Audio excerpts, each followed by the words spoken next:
Hello दोस्तों, आज आपका आपके अपनी YouTube channel never give up academy में स्वागत है। आज आपको फिर मिलते हैं बायोलॉजी के एक बिंदास टॉपिक के साथ। मैंने अभी थोड़े दिन पहले आप लोगों को ह्यूमन बॉडी पिछले वीडियो में ह्यूमन बॉडी के बारे में बताया था, उसके टॉपिक्स रह गए थे, वो टॉपिक क्लियर कर दे रहा हूँ। ठीक है, आज वो टॉपिक्स बता रहे हैं। और हाँ, स्टार्टिंग करने से पहले आपको थॉट सुनाते हैं, मोटिवेशनल थॉट। ये बायोलॉजी में बहुत आपको काम आएगा। तो थॉट ये है कि परिंदा कहता है, खोल दे पंख मेरे, अभी उड़ान बाकी है, मंजिल जमीन नहीं अभी पूरा आसमान बाकी है। समझ रहे हैं? तो अभी बायोलॉजी की स्टार्टिंग की है मैंने, अभी पूरी ह्यूमन बॉडी बाकी है। ठीक है, ये लिखना मैं स्टार्ट कर रहा हूँ। टॉपिक बताया था मैंने, द ह्यूमन बॉडी। ठीक है, इसमें मैंने आपको बताया था, एक हेड के बारे में हो गया था। ठीक है, फिर दूसरा आपका नेक के बारे में हो गया था, हेड गर्दन।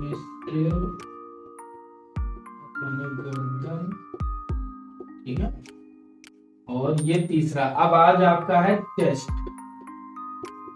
ठीक है, और चेस्ट पढ़ा देंगे और स्टमक। ठीक, आज आपके हम ये 4 टॉपिक पढ़ा देंगे। मैंने हेड में आपको ऐसे ही ओरली बता दिया था कि मेन पार्ट, और नेक के बारे में मैंने ओरली बता दिया था, और आज चेस्ट को भी मैं उसी तरीके से जो उसके खास टॉपिक्स हैं, जो मतलब मोस्ट इंपॉर्टेंट टॉपिक है, वो सभी बता दूंगा। उसके बाद एक ह्यूमन बॉडी का स्ट्रक्चर समझ जाएंगे कि किस पैटर्न में पूरी जो है बॉडी अपनी होती है। उसके बाद फिर जो इनसे सेलेक्ट, जैसे इससे टॉपिक आपको मिलेंगे हेड से सेलेक्टेड, फिर जो है पिट्यूटरी ग्लैंड, ये सब जो आपको बाद में टॉपिक मिलेंगे उन पे मैं ब्रीफली बता दूंगा, जिससे कि आपकी ह्यूमन बॉडी रेडी हो जाएगी। और एक ह्यूमन बॉडी जो मैं ऑलरेडी पढ़ा रहा हूँ, इससे आपका 25% कोर्स, बायोलॉजी का 9 का 25% कोर्स रेडी हो जाएगा। ये अपने आप में ही मैं बताता जा रहा हूँ, ये अपने आप में ही एक यूनिट है। ये फर्स्ट यूनिट, सेकंड यूनिट, ये इस तरीके से आपके में एक यूनिट है। ठीक है, उसी हिसाब से मैं बता दे रहा हूँ। अब यहाँ तक हो गया था, इसको इरेज करके हम अपने टॉपिक पे वापस आते हैं। चेस्ट, ये आ गया आपका चेस्ट। ठीक है, अब चेस्ट में समझ लीजिए। चेस्ट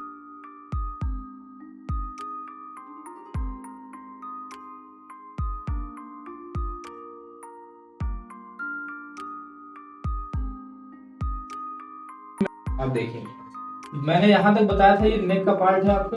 ठीक है, ये नेक वाला पार्ट है। उसके बाद ये इधर आ जाइए, ये जो हमारे इतना जो पार्ट है, ये आता है हमारे चेस्ट में, चेस्ट सीना। ठीक है, अब इस चेस्ट में समझ लीजिए, मैंने जब नेक पढ़ाया था तो नेक में मैंने आपसे बताया था कि इसी में फूड पाइप होती है, एक विंड पाइप होती है, जो हमारे खाने को मुंह से कनेक्ट करते हुए स्टमक, पेट तक ले जाती है। उसी के साथ में फूड पाइप में मैंने आपको बताया था कि हम लोग जब खाना वगैरह खाते हैं तो जब हमारे खाने में गले में कुछ फंस सा जाता है तो हिचकी टाइप की और खांसी टाइप की आने लगती है। वही फंसने का मतलब, वो जब खाना फंस जाता है तो उसी के कुछ पार्टिकल लंग्स के जो संपर्क में आने लगते हैं, उसके पार्टिकल, इसी वजह से खांसी वगैरह स्टार्ट होने लगती है हमको। अब ये पाइप आपको मैं ऐसे क्लियरली अभी थोड़ा बता दे रहा हूँ। उसके बाद देखिए, ये 2 पाइप होती हैं हमारी, ये 2 लंग्स होते हैं, ये फर्स्ट, ये सेकंड, या इसको राइट और लेफ्ट भी कह सकते हैं। ठीक है, राइट लेफ्ट के हिसाब से आप लोग ये समझिए कि उसी तरीके से लंग्स होते हैं। लंग्स में मेन, चेस्ट में मेन ही, और समझिए एक इकलौता यही होता है। चेस्ट में मेन एक टॉपिक इकलौता यही है, इसी के ये लंग्स जो होते हैं। और ये पड़ोस में ये पसली ऐसे रिब्स की टाइप तरीके की होती है, इन तरीकों से रिब्स से प्रोटेक्ट होते हैं। ये एक बैग लाइक का स्ट्रक्चर होता है। बैग मतलब एक थैले के आकार के होते हैं। इसके अंदर जब एयर एंटर करती है, जब ये एयर एंटर करती है इसके अंदर, तो ये अपने आप में फैल जाते हैं, थोड़ा सा बड़े हो जाते हैं, और जैसे ही एयर बाहर निकलती है फिर ये अपनी नॉर्मल पोजीशन में आ जाते हैं। इसी तरीके से इसके ऊपर से ये जो है, ये हमारे बोन्स की एक कवरिंग होती है, क्योंकि ये बैग तरीके के होते हैं तो इतने मजबूत तो होते नहीं है। आप ऐसे आप समझ लीजिए, एक पॉलिथीन दी जाए आपको, अब उस पॉलिथीन के अंदर अगर आप पत्थर रखेंगे तो पॉलिथीन जितनी मजबूत, जितना उसकी क्षमता उतना कंट्रोल करेगी, फिर फट जाएगी। उसी तरीके से ये बैग्स होते हैं, इनमें एयर की ज्यादा जाती है। जब एयर की जितनी इनमें मात्रा, उतनी एयर जाएगी, अधिक कर देंगे तो ब्लास्ट हो जाएंगे। अब उसकी कवरिंग, यानी कि जैसे अभी मान लीजिए हमारा चेस्ट है, अचानक से अभी ये हम मार्कर करके मारे, और अगर ये हमारी बोन्स की जो कवरिंग ना हो तो डायरेक्ट जाकर के लंग्स पे लगेगा, तो लंग्स पे लगेगा तो मतलब कोई ना कोई दिक्कत पैदा होगी। उसी तरीके से जब ये आपके उसके ऊपर रिब्स की कवरिंग होती है, ठीक है, पसलियों की कवरिंग होती है, तो ये उसका जो डायरेक्ट असर लंग्स पे हमारे नहीं जा पाता है। अब समझ लीजिए लंग्स में होता क्या है, इसके अंदर एक छोटे छोटे किनारे पे एयर सैक टाइप के होते हैं। मतलब एक ये समझ लीजिए रोए टाइप, रेशे टाइप, जैसे हमारी स्किन में है डेड स्किन चाहिए, इसी तरीके से रेशे जो इसमें ऑक्सीजन कलेक्ट करते हैं, जो एयर को अपनी तरफ खींचते हैं, ठीक है, इसी तरीके से ये नीचे। और ये जो मैंने पाइप नीचे भेजी है ये वही है, ये आगे जाकर के आपके फिर जो है लार्ज इंटेस्टाइन, स्मॉल इंटेस्टाइन, इनसे कनेक्ट होंगी, ठीक है। ये मेन चेस्ट का एरिया, चेस्ट एरिया में लंग्स आपके आ गए। लंग्स में लंग्स दो भाग में डिवाइड होता है सबके खास बात। और एक लंग्स के नीचे ही जस्ट नीचे इसी के पास में ग्लैंड पाई जाती है, लौकी के आकार की होती है। वो ग्लैंड लौकी के आकार की पाई जाती है, पैनक्रियास कहते हैं उसको। वो लंग्स के जस्ट नीचे होती है, यही उसके जस्ट लंग्स के बिल्कुल टर्मिनल जो है, ये लंग्स का है टर्मिनल, मतलब टर्मिनल मतलब होता है आखिरी सिरा, आखिरी सिरे के जस्ट नीचे, यहीं पे आपकी जो है लंग्स के पास जस्ट के नीचे एक पैनक्रियास ग्लैंड पाई जाती है, जो स्टमक का पार्ट है, ठीक है। तो इसमें चेस्ट आपने देख लिया। चेस्ट के साथ में अगर इससे आपको मैं अभी फिर से एक बार बता दे रहा हूँ, मैंने हेड बताया था, नेक के बाद ये पार्ट बताए थे, अब आपका आ गया चेस्ट। चेस्ट में आपके ये पार्ट समझ लीजिए कि यहाँ पे जो है दोनों एक फर्स्ट और सेकंड, इसी के साथ में इसके ऊपर रिब की कवरिंग होती है। इन्हीं में जब एयर जाती है तो ये बढ़ते हैं, फिर नॉर्मल पोजीशन में आ जाते हैं। अब बढ़ते हैं नॉर्मल पोजीशन में आए, अभी नहीं बता रहा हूँ, जब मैं टॉपिक क्लियरली चेस्ट की पढ़ाऊंगा, जब मैं आपको जो है 1 घंटे के लमसम वीडियो दूंगा, 2-3 पार्ट में 1 घंटे की वीडियो आएगी, तो उसमें आपको पूरा चेस्ट, मल्टीपल और एमसीक्यू, लार्ज और लॉन्ग, इस सारे क्वेश्चन आंसर इसी टॉपिक में एक में जैसे आपको समझा दूंगा, उसमें आप सिंपल 1 नंबर के, 2 नंबर के, 5 नंबर के सभी आंसर आप खुद ही कलेक्ट करेंगे। तो इसको आप तब तक देख लीजिए, फिर इसके आगे से मैं रेडी हूँ, ठीक है। इतना हो गया, आप समझ लीजिए। ये मैंने चेस्ट एक ओरली समझा दिया। अब चेस्ट में आप लोग अगर मैं कह दूं कि बस चेस्ट का इतना ही पार्ट है, यही है, तो नहीं चलेगा। चेस्ट के पास में मोस्ट इंपॉर्टेंट, ठीक है, मोस्ट इंपॉर्टेंट, इसी के अंदर एक हार्ट होता है हमारा, जिसको हम हार्ट मतलब हृदय, आप समझ लीजिए, हार्ट हृदय, इसमें फर्क है। एक हार्ट, ये आपको जो मैं बायोलॉजिकली इधर ही बता दे रहा हूँ, बहुत डीप हो जाएगा वरना, मैं इधर कॉर्नर पे बता दे रहा हूँ। हार्ट जो इस तरीके का स्ट्रक्चर बनता होता है, 4 पार्ट में डिवाइड होता है, ठीक है, ऐसे नॉर्मली। अब बहुत लोग हार्ट को ये बना, ये हार्ट नहीं होता, ये पान का पत्ता है, जिसको हार्ट का नाम दे दिया गया, दिल कहते हैं जिसको, ठीक है। तो अपने टॉपिक से ना जाएंगे, चेस्ट पे आइए। चेस्ट में एक हार्ट भी आपको पाया जाता है, उसी के साथ जो है 2 लंग्स पाए जाते हैं, और भी इनमें ऑर्गन्स होते हैं, और भी वो अब और ऑर्गन्स अगर मैं अभी आपको समझा दूंगा पल्ले नहीं पड़ेगा, फिर निकलने बाउंस होगा वो ऊपर से। इसमें हार्ट में, चेस्ट के साथ में एक हार्ट होता है, 2 लंग्स हैं, और इसी के साथ में बीच से इसमें पाइप निकली हुई है, डक्ट जिनको कहते हैं। पाइप आपकी आमतौर की भाषा है, डक्ट बायोलॉजिकल भाषा, डक्ट मतलब नदी, ठीक है। ये इसकी अंदर से डक्ट निकली है, ये लंग्स हो गए, आपको ओरली समझा दे रहा हूँ अभी। इसमें डक्ट्स है, हार्ट है, मतलब इससे आपको ये पता चलता है कि पूरे शरीर में किस जगह पे कौन सा पार्ट सिचुएटेड है, या कौन सा पार्ट कहाँ पे स्थित है। इसी में हार्ट भी पाया जाता है, ठीक है। अब इधर आपको बता दे रहा हूँ मैं लिख करके, बहुत ब्रीफ हो रहा है, ये समझिए। इतना हो गया। अब मैं आपको चेस्ट के कुछ मेन पार्ट बताया। चेस्ट में क्या पाया जाता है? लंग्स, इन्हीं में डक्ट्स पाई जाती हैं, या जिनको बीच में ये इधर आप लेते हैं पाइप, ठीक है। और इसी में हार्ट पाया जाता है, इसी में हमारी कुछ सम ग्लैंड्स, अब ग्लैंड्स के अगर मैं नाम लिख देता हूं तो बहुत ब्रीफ हो जाएगा, नाम आप नहीं समझ पाएंगे अभी ओरली समझाने के लिए, इसलिए मैंने ग्लैंड लिख दी। ये 4 पार्ट हो गए, और भी कुछ इसमें ऑर्गन्स पाए जाते हैं, वो जब मैं मेन टॉपिक पढ़ाऊंगा तब आपको क्लियर कर दूंगा, फिर मैं ओरली समझा दे रहा हूँ, ठीक है। इतना हो गया। अब जस्ट इसके नीचे, और जब यहां तक ये कंप्लीट हो गया तो इसके लंग्स के टर्मिनल पे, लंग टर्मिनल, इसके बाद से हमारा जो लंग टर्मिनल जो होता है, जो बिल्कुल लास्ट सिरा है, इसके बाद से आपके जो स्टमक का पार्ट स्टार्ट हो जाता है, मतलब ये पोर्शन पेट का, डाइजेशन सिस्टम जिसको कहते हैं, ठीक है। डाइजेशन सिस्टम का प्रोसेस नीचे से इसकी स्टार्ट हो जाती है। तो ये कुछ टॉपिक्स हैं, अभी आप एक क्लियर नोट कर लीजिए, और जब मैं दोबारा इसको ब्रीफली पढ़ाऊंगा तो बाद आपके सारे टॉपिक क्लियर हो जाएंगे। अभी मैं क्यों, आप लोग सोच रहे होंगे कि थोड़ा थोड़ा पढ़ा रहे हैं, थोड़ा थोड़ा नहीं बता रहा हूँ, मैं पूरी ह्यूमन बॉडी बता रहा हूँ। अगर मैं पूरी ह्यूमन बॉडी पढ़ाने आऊँ, कम से कम इतना लेंथी वीडियो बनेगा, इतना बड़ा बनेगा कि ना तो आप वो देख करके उठ जाएंगे, और समझ में भी नहीं आएगा। और जब एक एक सेक्शन आपका डिवाइड होगा और पूरे सेक्शन के पार्ट आपको पता होंगे, फिर उन पार्ट से रिलेटेड चीज पता होगी, तो तुरंत, जैसे कि अब ऐसे समझ लीजिए एक पेड़ है, ठीक है, अब ये पूरा पेड़ काट के नहीं जा सकता ना, पूरा पेड़ काटा जाए तो नहीं जाएगा। अब इस पेड़ की धीरे धीरे ब्रांचेस काटी जाती है छोटे छोटे पार्ट में, कहीं भी। अभी इसको आपको एक उसमें समझिए, इसको पेड़ को स्टोर करना है, तो पूरा पेड़ काट के तो ऐसे ही घर में स्टोर नहीं कर लेंगे ना, थोड़ा थोड़ा काटेंगे और उसके बाद थोड़ा थोड़ा करके घर में स्टोर करें। उसी तरीके से मैं थोड़े थोड़े सेक्शन में बता दे रहा हूँ ताकि आपको समझ में आए और वो सेक्शन आपको क्लियर भी हो जाए, ठीक है। तो चेस्ट वाला एरिया यहाँ तक मैंने बता दिया, इसके आगे आपको स्टमक के बारे में बता दिया। इतना नोट कर लीजिए, या स्क्रीनशॉट लेना है तो स्क्रीनशॉट ले लीजिए। हाँ, तो मैंने अभी आपको जो है चेस्ट के बारे में, अब आता है हमारा स्टमक, ठीक है। आप समझ लीजिए, स्टमक का एक ओडली डायग्राम बता करके मैं आपको बता दे रहा हूँ।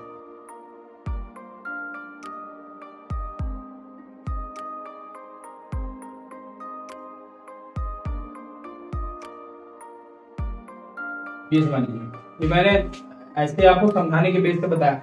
अब हम यहाँ पर, मेरा ये टर्मिनल लास्ट तक हो गया था लंग्स, ठीक है। चेस्ट में आपका लास्ट टॉपिक था लंग्स टर्मिनल, ठीक है, लंग्स टर्मिनल हो गया था। अब उसके बाद आ गया स्टमक, मतलब हमारा जो है इसको, एक स्टमक को एक ओडली भाषा में हम डाइजेशन भी कर देते हैं। और डाइजेशन 9th क्लास में अपनी पूरी एक यूनिट है, एक मान लीजिए आपकी यूनिट है जिसमें से आपको 15 नंबरों का आता है बोर्ड एग्जाम। डाइजेशन एक पूरी यूनिट है, उसी से सिलेक्टेड क्वेश्चन आते हैं। अब ये समझ लीजिए चेस्ट। उसके बाद हम आ गए स्टमक में। अब स्टमक में क्या क्या कौन कौन से ऑर्गन पाए जाते हैं? एक यहाँ पे आपका पाया जाता है लीवर, ठीक है, लीवर। अब ये एक लीवर इसका मेन पार्ट है। लीवर मेन पार्ट ऐसे समझिए, आपका कई फैट डाइजेशन में भी काम आता है, बाइल जूस सीक्रेट करता है। और लीवर जो है सीक्रेट करता है कई बाइल जूस, जो इसमें हेपेटिक, ये इस तरीके से अपने आपको क्लियर बता दूं। अब लीवर जो है ये हमारी हेपेटिक सेल से बना होता है। हेपेटिक सेल, ठीक है, ये हल्का रेड कलर की होती है, हल्का डार्क रेड कलर में आती है। और हेपेटिक सेल, इनसे जूस रिलीज होता है, बाइल जूस, जो आपका फैट डाइजेस्ट करता है। फैट मतलब चर्बी, ठीक है। उसके बाद लीवर में, स्टमक में यहाँ पे आ जाएगा आपका पैंक्रियाज, ठीक है। पैंक्रियाज के बाद, इसी पैंक्रियाज के जस्ट नीचे यहाँ पे होती है स्मॉल इंटेस्टाइन, स्मॉल इंटेस्टाइन, ठीक है। फिर उसके नीचे होती है लार्ज इंटेस्टाइन,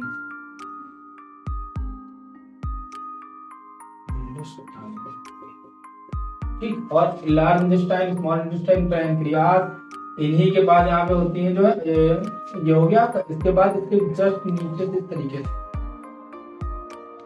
यहाँ पे होता है एनस, ठीक है। देखो 4-5 टॉपिक मैंने बता दिए इसी में। अब इसी में गैस्ट्रिक जूस रिलीज करने वाली भी सेल्स होती है, गैस्ट्रिक जूस रिलीज करती है, ठीक है। इन्हीं में आपके जो है और भी मेन ऑर्गन पाए जाते हैं। अब देखिए liver, pancreas, small intestine, large intestine, ठीक है। और एनस के जस्ट, इसके जस्ट नीचे यहाँ पे पेट, जब स्टमक स्टार्ट हुआ इसी के जस्ट नीचे यहाँ पे पीछे अबाउट, अब ये समझिए किडनी का स्ट्रक्चर, अब इसी के लार्ज इंटेस्टाइन के जस्ट नीचे यहाँ पे पाई जाती है किडनी, किडनी ये लिखे दे रहा हूं,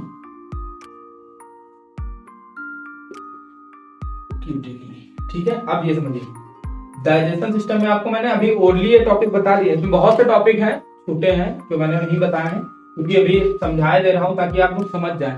मैं बार बार एक बात आपसे कह रहा हूं कि इसको ब्रीफली समझाऊंगा। ये कहने का मेरा सबसे मेन मतलब ये है कि अभी आप पूरे पार्ट समझ लें डाइजेशन के। अभी पूरी ह्यूमन बॉडी आपको समझा, मैंने पहले, इससे पहले भी बताया 8th क्लास तक की हमारा क्या चला, जब बॉडी पार्ट बोले जाते थे, हाथ, कान, नाक, पैर, ये लिख देते थे और मैम चेक करके हमको नंबर दे देते थे, ठीक है। लेकिन अब 9th से स्टैंडर्ड कोर्स आ गया। अब तक आपके स्कूल में एग्जाम होते थे, बोर्ड एग्जाम होंगे। बोर्ड एग्जाम में सब हर स्कूल के बच्चे मिलेंगे आपको, ऐसा नहीं है जैसे सीतापुर के हैं आप, लखनऊ के हैं तो वहाँ के कई स्कूलों के बच्चे आपको मिलेंगे। अब जब कई स्कूल के बच्चे मिलेंगे तो उनका सिलेबस भी चेंज होगा, तो उसी हिसाब से अभी आप, उनके पढ़ाने के टीचर भी चेंज होंगे, आपके पढ़ाने के टीचर चेंज होंगे, तो उनके पढ़ाने का तरीका भी डिफरेंट होगा। अब उसी तरीके से जब आपको हम ऐसे स्मॉलली बता देंगे तो 1 नंबर में कैसे क्वेश्चन, जैसे आपके संतुष्टि के लिए बता दें, अभी ऐसे पूछ लेगा आप डाइजेशन में, पूछेगा डाइजेशन में आप ये बताइए तो बाइल जूस सीक्रेट करती है जो सेल।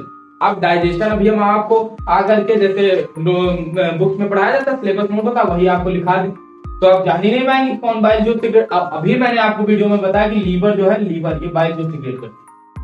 ठीक, अभी इसमें थोड़ी आगे तक पहुंचेगा। एक लौकी के आकार की ग्लैंड बताओ, लौकी के आकार की ग्लैंड, तुरंत आप बता देंगे जैसे हाँ सर ने बताया था पार्ट में, पैंक्रियास।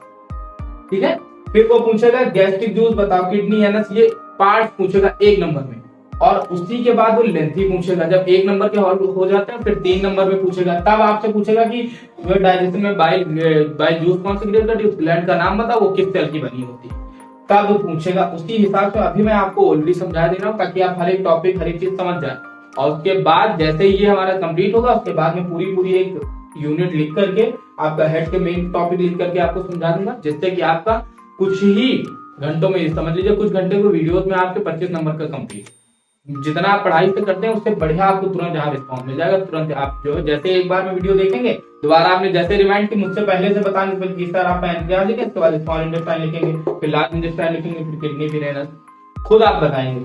ठीक है, तो अपने टॉपिक पे वापस आते हैं। मैंने ये बताया किडनी इसके, और हाँ एक सबसे खास बात, जब स्ट्रक्चर किडनी का बनाया जाता है तो वो आज हम लोगों को देखने में लगता है कि जस्ट अपर है, लेकिन किडनी टर्न बैक साइड में होती है, किडनी बिल्कुल बैक साइड में होती है।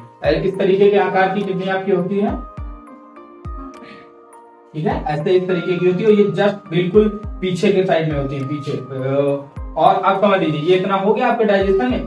और चेस्ट के जस्ट पीछे आपने देखा होगा ये ऐसे बोन आती है, स्पाइनल कॉर्ड। स्पाइनल कॉर्ड भी यही एनस तक कनेक्ट होती है, उसके बाद वो लेग्स में डिवाइड हो, उसकी जो लेग्स की बोन में कनेक्ट होती है। ठीक है, तो किडनी तक की मैंने आपको लार्ज इंटेस्टाइन बता दिया, किडनी बता दिया। आप ऐसे समझ लीजिए, इन्हीं जो आपको दिख रही है जिगजैग मॉडल में, जिगजैग मॉडल ये आंत है जिनको इंटेस्टाइन कहते हैं। ठीक है, इंटेस्टाइन आंत, इन्हीं आंत से बहुत ही यूजफुल हमारे जो है इनमें ग्लैंड पाई जाती हैं, और उन्हीं ग्लैंड की मदद से हमारा फूड डाइजेस्ट होता है। अभी आप लोगों ने सुना होगा, अभी स्टार्टिंग में ही बताया होगा कि जब हम खाना खाते हैं मुंह में जाता है तो खाने का नाम क्या होता है, बाहर जब तक रहा तब तक फूड क्या है, माउथ में क्या है, तो स्टार्च के बाद जब यहाँ पे आ जाएगा, जैसे जैसे फूड अपना शरीर के अंदर एंटर होता जाएगा, उस फूड्स में आपके गैस्ट्रिक जूस एंजाइम्स मिलते जाएंगे और उस फूड का नाम चेंज होता जाएगा। जब लास्ट में एनस तक फूड पहुंचेगा तब तक उसका नाम, फूड का नाम बिल्कुल चेंज, स्टार्च, फिर उसके बाद जो है बोलस, ऐसे करके आपके नाम चेंज होते जाएंगे। ठीक है, large intestine, small intestine, gastric juice, इन्हीं में से और भी जूस।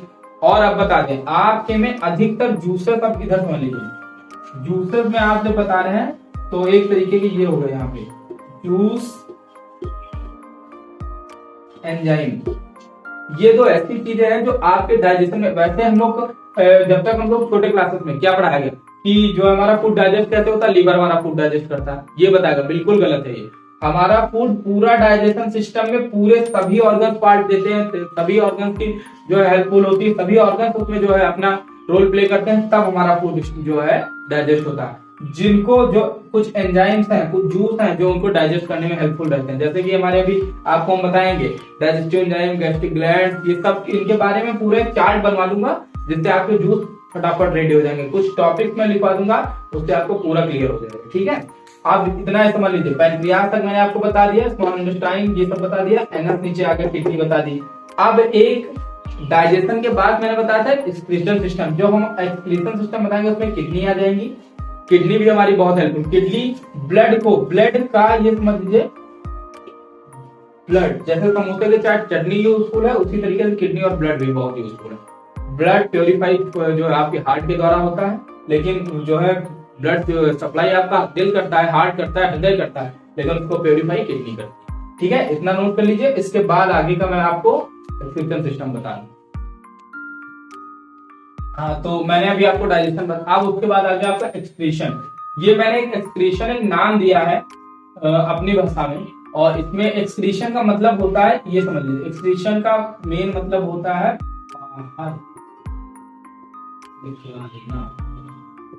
ठीक, अब बाहर निकालना। अब एक्सक्रीशन वैसे समझिए, बाहर निकालना, अपनी बॉडी एक ऐसी चीज है कि भाई वो यूजफुल थिंग्स तो बाहर निकालेगी नहीं, जितना अपना यूजफुल होता गया, बॉडी में जितने यूजफुल मटेरियल मिलता गया, वो अपनी बॉडी ग्रोथ होती रही, एनर्जी बनती रही। अब जो उसका टॉक्सिक हो गया, टॉक्सिक मतलब जहरीला पदार्थ या हानिकारक, उस मटेरियल को ये बाहर निकाल, उसी को कहते हैं एक्सक्रीशन। मतलब शरीर से जितना भी हमारा अनयूजफुल मटेरियल है उसको बाहर निकालना एक्सक्रीशन सिस्टम कहलाता है। ये एक 2 नंबर में आती है डेफिनेशन, एक्सक्रीशन बताओ, ठीक है। तो उसमें यही कहता है कि शरीर के अंदर का जो अनयूजफुल हमारा मटेरियल है उसको बाहर निकालना। टॉक्सिक मत, इसको एक टॉक्सिक को भी अनयूजफुल जहरीला कहा जा सकता है, ठीक है, उस हिसाब से। अब ऐसे समझिए जहरीला कह रहे हैं तो ये ना भैया लिखाना कि जहरीला मतलब जहर निकालता है, नहीं, बिल्कुल नहीं, ठीक है। ये टॉक्सिक मतलब जहरीला जो अनयूजफुल है। अब ये समझिए, उसके बाद मैंने आपको किडनी का स्ट्रक्चर बताया था, ये इस तरीके से कुछ किडनी बनी होती है, ठीक। अब ये समझिए, किडनी मैंने थोड़ा ऐसे ही मैं शॉर्ट बता दे रहा हूँ। किडनी का एक 2 भाग में होती है किडनी।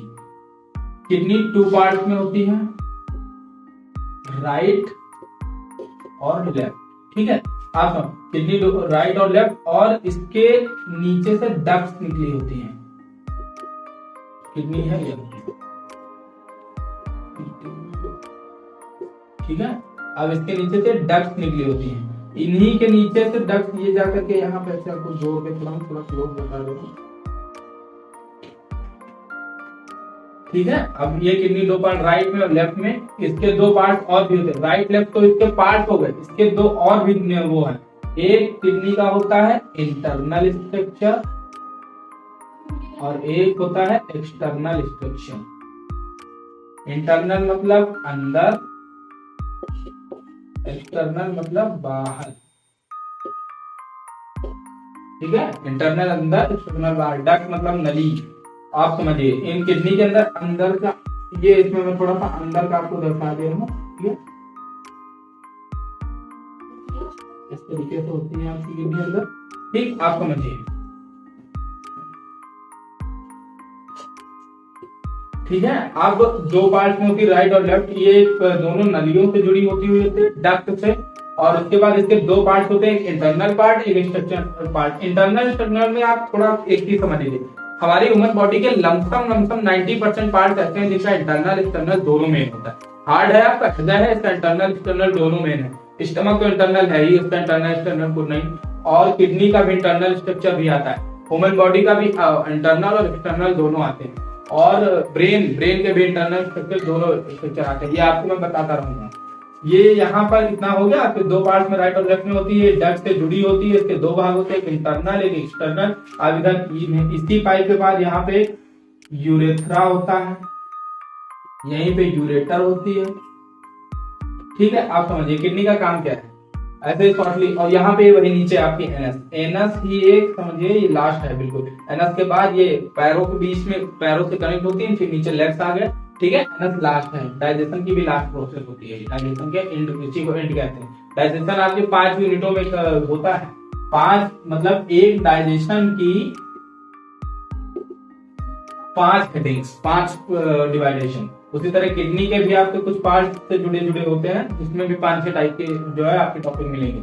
अब ये समझिए किडनी करती क्या है। किडनी आपको यहाँ पे नॉर्मली मैं ब्रेन में बता दे रहा हूँ, ये आपकी समझ लीजिए डक्ट है, किडनी डक्ट, ठीक है। आप समझाने के माध्यम से बता दे रहा हूँ, किडनी डक्ट। इसमें होता क्या, यहाँ पे इस तरीके का ये जाल, ठीक। अब इधर से ये आपका ब्लड फ्लो कर रहा है। ब्लड है कैसा, ये ब्लड डीऑक्सीजनेटेड भी हो सकता है, ऑक्सीजनेटेड भी हो सकता है। डीऑक्सीजनेटेड ऑक्सीजनेटेड हम सब बताएंगे जब आपका हार्ट पढ़ा रहे होंगे। उसमें हार्ट के टाइम पे आपके सारे ब्लड के 2 टाइप के ब्लड पाए जाते हैं, एक ऑक्सीजनेटेड एक डीऑक्सीजनेटेड। उन दोनों के सेक्शन भी अलग होते हैं, ठीक है, वो मैं आपको बता दूंगा। ब्लड इसमें फ्लो कर रहा है, ये ब्लड इतनी फास्ट है कि ब्लड का कलर आपका रेड होता है, रेड कलर का आपका ब्लड होता है, जिसमें हल्की सी येलोविश मतलब हल्का सा पीलापन, रेड में हल्का सा पीलापन का एक प्लाज्मा जो होता है उसका मिक्सचर होता है। ये इतनी फास्ट आपका जो है ब्लड फ्लो करता है पूरे शरीर में, इतनी किलोमीटर के स्पीड से जो है पूरे शरीर में ट्रेवल करता है कि जब ये किडनी के टर्मिनल पे पहुंचकर प्योरीफाई होता है तो समझिए जा रहा है, प्योरीफाई हो रहा है, जा रहा है ब्लड, और प्योरीफाई होकर क्या निकल रहा है हमारा वाटर। आप समझ लीजिए खून इतना जा रहा है, खून गाढ़ा है, खून नहीं प्योरीफाई हो रहा, पूरा खून जाकर के आपके लिए हाई मात्रा में प्योरीफाई होकर के निकल रहा है वाटर। इधर से एक्सटर्नल वाटर निकलेगा, इधर से ब्लड। इसी ब्लड प्योरीफाई जंक्शन को, इसी जोड़ को या इसी जंक्शन को हम किडनी कहते हैं। किडनी के अंदर ये प्रोसेस होती है। इस प्रोसेस के थ्रू जो आपका ये वाटर है ये इन्हीं डक्ट के थ्रू से यूरेटर में आता है यहाँ पे, फिर इसी के थ्रू ये आपके बॉडी से बाहर निकल जाता है। ड्यू टू पेनिस, पेनिस के जो है, पेनिस के द्वारा, पेनिस भी आपको हम समझा देंगे। पेनिस में, इसमें भी आपके दो पार्ट होते हैं। ये पेनिस जो है ये आपका सेक्सुअल पार्ट है, इसी से आपकी जो है पता चलता है। यही आपका एक इम्पोर्टेंट होता है, मतलब ये समझ लीजिए ये आपका एक जनक है कि आप मेल है या फीमेल, इसी से पता चलता है। ठीक है, अब ये पेनिस उसके बाद हो गया। अब आपके किडनी में समझिए यहाँ पे आकर के कलेक्ट होता है। अब वाटर इन पाइप के होते हुए यहाँ पे यूरेटर में पहुंचेगा, यूरेटर के बाद जब यहाँ पे हो जाएगा। अब एक चीज समझिए, जैसे यहाँ से हम ये पानी आ रहा है, वाटर आ रहा है और ये इसमें कलेक्ट होता जा रहा है। ठीक है, तो एक टाइम ऐसा आएगा कि इसकी कलेक्शन जो है वो फिल हो जाएगी, ये पूरी तरीके से भर जाएगा, फुलफिल हो जाएगा। अब एक समय बात मान लीजिए, आपके पास बाल्टी है, बाल्टी के ऊपर एक टंकी लगी है, टंकी आपने खोल दी, तो धीरे धीरे धीरे धीरे टंकी से पानी गिर रहा है। एक टाइम एक वो पल ऐसा आएगा कि आपकी बाल्टी बिल्कुल फुल हो जाएगी, और टंकी से अब जब फुल हो जाती है तब जो है इससे सिग्नल्स निकलते हैं। इसी हमारे पार्ट से अपने ह्यूमन बॉडी में सिग्नल निकलते हैं, जिससे हमें पता चलता है कि हमारा जो है कंटेनर फुल हो चुका है। तभी अब जब कंटेनर फुल, उसी के बाद हम जो वॉशरूम जाते हैं, तो जिससे कि हमारा कंटेनर नॉर्मली। अब एक बात और, इसमें दो प्रोसेस आपको नॉर्मली मैं बता दे रहा हूँ। वाटर प्योरीफायर के द्वारा वाटर आपका कलेक्ट होता है, लेकिन इतना ज्यादा पानी शरीर से जब प्योरीफायर जो है सफाई की जाती है, प्योरीफिकेशन होता है, तो इतना ज्यादा पानी कलेक्ट होता है शरीर का, जिससे कि अगर सारा पानी एक्सपेल आउट हो जाए, बाहर निकल जाए, तो आप बिल्कुल कमजोर हो जाएंगे, एनर्जी लॉस होगी, आपके अंदर एनर्जी नहीं होगी, बात करने की शक्ति नहीं, आप थोड़ी दूर चल नहीं पाएंगे। इसीलिए यहाँ पे एक रीएब्जॉर्बेशन की प्रोसेस होती है। रीएब्जॉर्बेशन की प्रोसेस में क्या होता है कि जितना पानी आपका इसमें यूरेटर में कलेक्ट होता है, इससे ही इसका कुछ पार्ट, कुछ प्रतिशत इसका फिर रीएब्जॉर्ब हो जाता है और दोबारा रीएब्जॉर्ब होकर के हमारी बॉडी में पहुंचता है। इसलिए मतलब ये समझिए, अगर कलेक्ट हुआ 100%, तो उसका 60% हमारा रीएब्जॉर्ब हो गया, निकला बाहर सिर्फ और सिर्फ 40, जिससे कि हमारी बॉडी बैलेंसिंग बनी रहती है, हमारा बीपी भी इससे कंट्रोल रहता है, और हमारे शरीर की एनर्जी लेवल भी ये बहुत ज्यादा मेंटेनेंस होती है, एनर्जी लेवल। ठीक है, उसके बाद ये आपका नीचे का पार्ट एनस हो गया। ठीक, एनस जो है, एनस मेन पार्ट है, एनस से ही आपका शरीर का जो हार्मफुल, जैसे आपने फूड खाया, खाना खाया आपने, ठीक है, फूड का जो अनयूजफुल मटेरियल है वो एनस के थ्रू ही निकलता है। एनस के थ्रू से आपका फूड का जो है मटेरियल निकलता है, और पेनिस के थ्रू से आपका जो है वाटर का, यानी कि लिक्विड का निकलता है। ठीक है, ये दो पार्ट हो गए। अभी आपका एक्सप्लेनेशन एक तरीके से कंप्लीट कर दिया। अब आप लोग ये समझिए कि मैंने आपको ह्यूमन बॉडी का एक, ये समझिए कि ह्यूमन बॉडी से आपको परिचित करा दिया मैंने, उसके सिर के बारे में, नेक के बारे में, चेस्ट, स्टमक, इन सब के बारे में। बाकी आप लोगों को इतना तो आप बखूबी 9th क्लास में इतना तो आपको पता ही है, हाथ पैर कान नाक इस सभी जानते हैं। ठीक है, ये मैंने एक नॉर्मली रेंज में ऐसे बता दिया कि आप लोग अगर पढ़ें, कोई आपसे एकदम से आकर के पूछ ले, हाँ भैया कि बताइए शरीर में कौन कौन से पार्ट है, 9th के आप स्टैंडर्ड हाई है तो उस हिसाब से तो आप इसको नॉर्मली बता सके। अब इन क्वेश्चनों से आपको, आप ये समझिए कि आपके मल्टीपल क्वेश्चन और वेरी शॉर्ट क्वेश्चन बहुत अच्छे से रेडी हो। ठीक है, उनमें सब आपको फटाफट पता चलता जाएगा। वो ऐसे ही एक दो चीजें पूछता है, ऐसे ही हल्की ओरली पूछता है कि यूरेटर क्या है और डाइजेशन, किडनी, ये सब चीजें पूछेगा जो आप फटाक से बता देंगे। उसके बाद आप, मैं एक सेशन, ये मैंने एक समझ लीजिए आपको कि बॉडी को आप जो है आपके सामने एक बॉडी का जो ये बायोडाटा रखा है, ये समझ लीजिए एक तरीके से मैंने बॉडी को आपसे परिचित कराया। ठीक है, इसके बाद इन ब्रीफ में अभी इस वीडियो के बाद जो मेरी नेक्स्ट वीडियो आएगी उसमें मैं पूरे शरीर के सारे पार्ट्स को ब्रीफली और बहुत ही केयरफुली पढ़ा दूंगा, जिससे कि आपका कम समय में ज्यादा स्टार्ट हो जाए। ठीक है, तो इसी के साथ हम वीडियो एंड करते हैं। हम, अगर आपको ये वीडियो अच्छी लगी तो लाइक करिए, शेयर करिए, सब्सक्राइब करिए। ठीक है, और कमेंट करिए। अगर इसमें आपको कुछ नहीं समझ में आ रहा है इन वीडियो में, आप हमारे पास कमेंट करिए, हम आपको रीचेक फिर से जो है समझा देंगे। ठीक है, हमारा हैशटैग क्या है, हारना नहीं हराना है।